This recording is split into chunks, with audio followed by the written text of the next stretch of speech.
Hi, I'm Glenn, and this is Frame Studios. Welcome to a tour of the Annexe.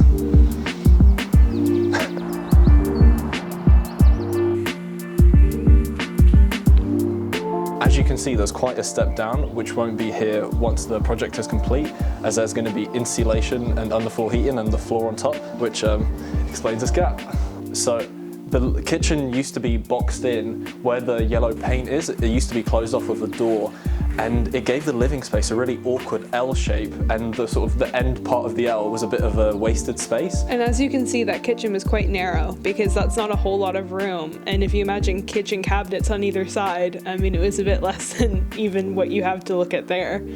Yeah, including the wall and everything. So now we've decided to span the kitchen the whole length of the wall and have a nice open living, dining, kitchen space, which I think will really utilize the space. It's not a big space, but I think it's going to be very well done, and it'll utilize the space to its maximum potential by having an open plan layout. Exacto mundo. And as you can see here, there is a fireplace which we've widened, and we've decided to box it off to give cleaner lines.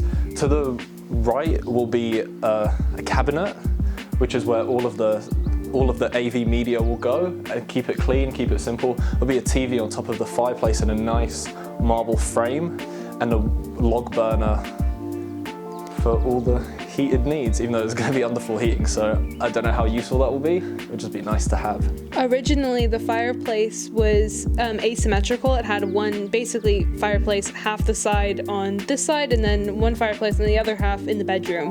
But the bedroom's quite small, so to use the space, we reclaim the space by having a bigger fireplace here where we'll use it more. So this is where the TV media unit is going to be. It's going to go up until the wall intersecting the roof, so it will cut off clean line. There won't be any awkward triangular spaces. It'll hide the cables, it'll keep the room clean, and there'll be great storage, nice hidden, simple. It's going to be finished in a cane webbing with an oak veneered exterior and interior, so I think it'll look really nice. I'm most excited about that cupboard.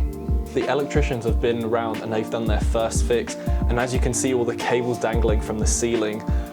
Most of those are where the lights are going to go. There'll be a flush ceiling light LED panel in where each of the wires are, essentially. And it was really important for us to have a concrete lighting plan before we did this, so we could communicate with the electrician, and electrics and lighting have really helped us guide from the design to the building process, so keeping that line of communication open so that mistakes don't get made later on.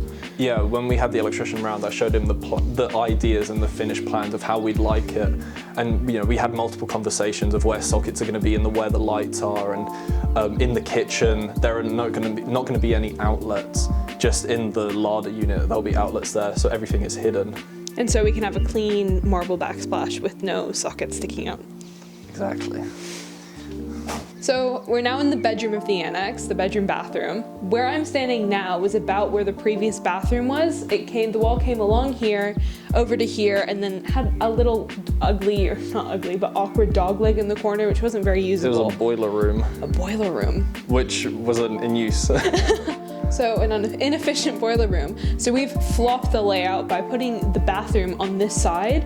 And the reason we did that is because it gives us the most normal shaped bedroom on this side, but mostly it was because of the windows. The bathroom only has 2 Velux windows, which means we'll never need window coverings on it, because unless you're a bird, you can't see us showering.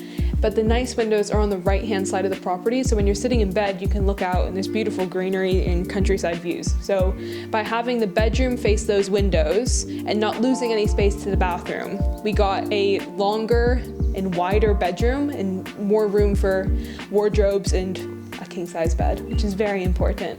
And then the bathroom became much more usable space. We get a bigger bathroom, we get a bit of a smaller bedroom, but the bedroom's more usable, which is really important to think about whenever you're changing the layout of a property. The bedroom's going to be pretty simple. The bed's going to be right where I'm standing. We're doing 2 wall-hung lights, bedside tables, wardrobe over there. I think it'll be really nice when it's all done. Okay, so over here, to the end of the fireplace, we're going to have a wardrobe spanning to the top of the roof and going near enough to the end of the wall here.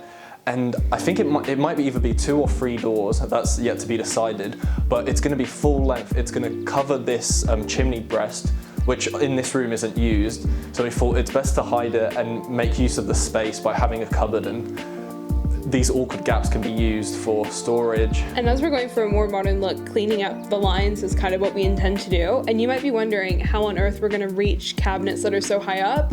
But the magic of having our little loft space is that the loft ladder and latch will come down in front of this cabinet. So you can go up that ladder in order to access those higher up cabinets. As you can see from this mess of wires, this is where the electrical box will be, and the boiler, and there's also going to be a water softener in here. So when you have a shower, the water will be less harsh on your skin and on your hair.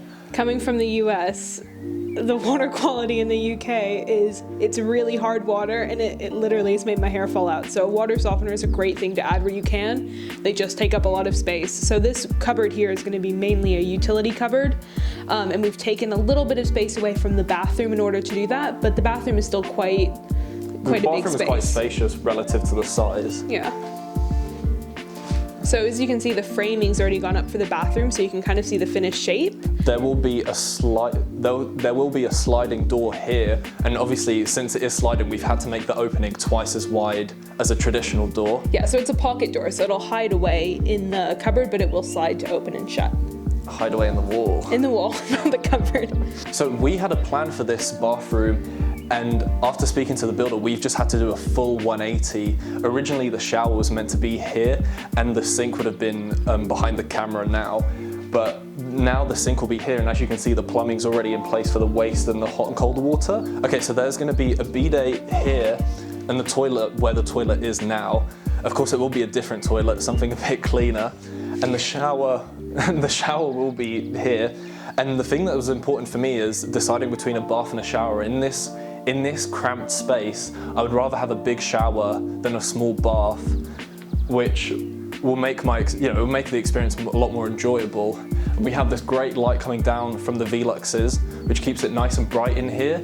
And it's going to be sort of clad in marble and white, nice and bright, and lovely space to be in, especially when you're cleaning yourself or.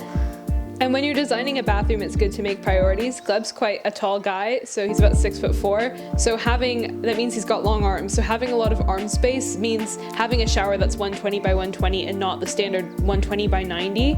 And we had to prioritize the shower, so we've pushed the toilet farther along and those kinds of things, because the shower was the most important use for us, having it nice and wide. Also, the toilet will not stick out as far as it is. You're going for a wall-hung unit. Yeah, with a cistern in place, a nice slimline unit. And because we don't have a super wide bathroom, it's good to save that space where we can.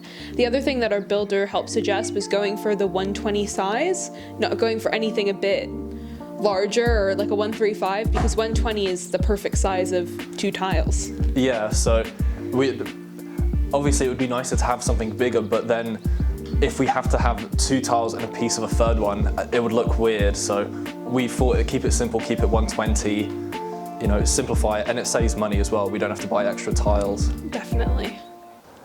So right now we're in the entrance hallway of the annex, and originally, because there are 2 vaulted roofs meeting, there was like a flat space which was closed off, which we've now, since redoing the roof, have opened up again. And it just gives a more open, brighter space. It lets the light travel through easily and kind of cleans up the lines and makes it more appealing to the eye. And we've done that throughout the whole annex. We've opened up the ceilings because more ceiling height, and it was kind of dead space before. We've only capped off the ceiling in the bedroom for that storage space. But in the living room it's open, and it's just a more pleasant room to be in now. Thank you guys so much for watching. We hope you enjoyed the tour of the annex. Like and subscribe and follow us for more. We've got way more stuff coming your way. This is the first video of this project, and we've got another project going on where we're renovating a flat. So we hope you enjoyed both, and let us know your thoughts and if you've got any suggestions, because we'll probably need them along the way. Thank you.